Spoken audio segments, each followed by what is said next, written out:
Cynthia, your family is traded as florists in Newgate Street for more than 50 years, but I believe that the business has its roots in market gardening, is that right? Yes, that was correct. My parents had a farm market garden beside Newminster Abbey, just off Midford Road.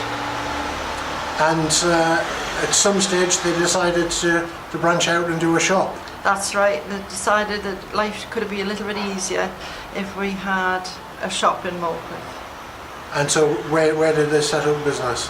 The first one, my father had it for about a year, and it was really where Café Decimé is, and it was purely fruit and vegetables that he first had produced. And briefly, you've been on 4 sites, haven't you? Over the Absolutely. Years?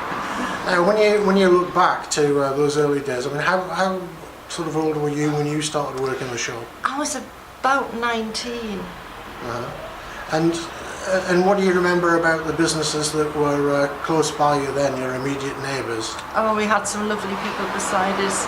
Dunstan Gary, TV man. Across the road from us there was Mr. Farrell, who was a great friend of my father's. And then we had the Stokers, and we had Martin's the butcher, so all sort of male friends of my father. And then of course later on we had Mr. and Mrs. Graham, which had a sweetie shop beside us, and Keith Crichton and his mum and dad. They were all really, really nice people to have around. And of course Mr. and Mrs. Ross, they were always good fun. Yeah. So the atmosphere in Newgate Street in those days, in the sort of 60s and 70s, was pretty good, was it? Everybody helped everybody else, and that was a nice thing about it, and everybody said good morning, normally when they were sweeping the front of their shops and things like that, so it was always a good atmosphere. And how do you think it's changed over the years? It's changed because people want different things now. So in between all the little private shops there is multiples coming in, and of course there's more sort of estate agents and that sort of thing, which isn't always attracting commerce, as you might say. And so have there been other difficulties for people who have traded in Newgate Street?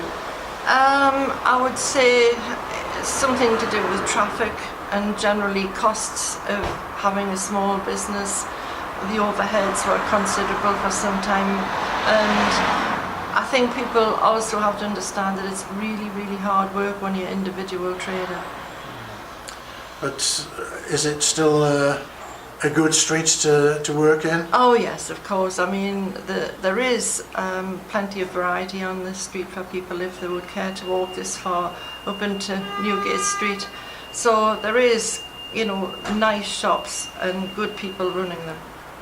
Anything that you particularly miss about the old days? Any particular shops or businesses that you were fond of that have gone? Yes, 1 or 2. I mean, my uncle actually wasn't a shop, but he opened the Universal Building Society, and it was always good to go and see him for me. He was wonderful for advice on business matters. But then there was Revolution with all the girls there, and one of the girls, when Revolution ceased to trade, came to work for me.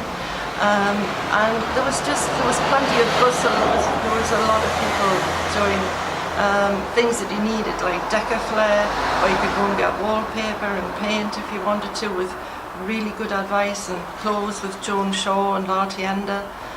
Yeah, there was a lot of good things around.